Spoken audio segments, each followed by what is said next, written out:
Mr. President, at the outset, allow me to express Ghana's appreciation for the organization of this important meeting to mark the 20th anniversary of the responsibility to protect.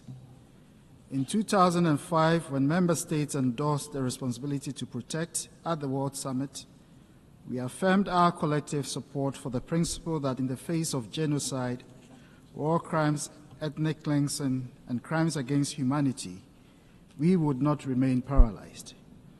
Indeed, this was the only sensible option to take in the aftermath of the genocide in Rwanda and the massacres at Srebrenica, as well as what was taking place in Darfur, Sudan at the time. As we reflect, 2 decades after the adoption of this landmark commitment, we are reminded through the insights of the Secretary General's recent report of both the enduring relevance of R2P and the challenges that persist in its implementation. The Secretary General's report underscores a troubling rise in atrocity crimes, a deepening protection gap, and the urgent need for a renewed multilateral resolve. Mr. President, Ghana is of a firm conviction that collective paralysis should not be allowed to set in the face of worsening conditions of populations around many parts of the world, especially in Gaza, as well as in places such as Myanmar. Together, we must shake ourselves from the slumber of collective inertia and rise to our common responsibility to act when required and to protect where needed. In doing so, the regrettable lessons of history should be carefully considered, and every effort made not to travel the erroneous paths of 2011, when the Security Council's Resolution 1973 for the crisis in Libya was used for other ends, regime change.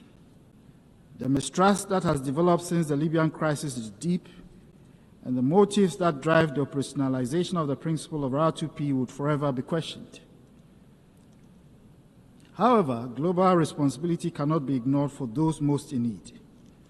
The work of repairing trust would necessarily be long and arduous, and rebuilding faith in the principle requires all of us to take an honest look of ourselves in the mirror of truth. Mr. President, in renewing our resolve, we must embrace with new understandings the 3-pillar strategy of 2009 and define universally acceptable ways by which we support protection of people over whom no protection is afforded by their states. It is disheartening and highly unacceptable that in a place like Gaza, where repeated cycles of violence have devastated countless civilian lives, the principle has been made to look another way in silence. How can it be right that innocent Palestinian civilians, whose very life supporting systems have been destroyed by the occupying power, would also be brutally and callously killed when they seek for food and humanitarian assistance? Today, we must acknowledge that R2P faces a crisis of confidence, not of its ideals, but of its implementation. For R2P to remain a vital framework for prevention, protection, and accountability, the failings we have seen should be addressed by a reinvigoration of political will and a commitment not to look away when the truth is inconvenient. In this regard, Ghana emphasizes that the responsibility to remember should be a guiding principle. When we preserve the truth of past atrocities, honor the memory of victims, and confront denial, we strengthen the foundations upon which R2P stands. Today should therefore be a call to reaffirm our shared humanity and to ensure that when the alarm sounds anywhere in the world, we do not look away.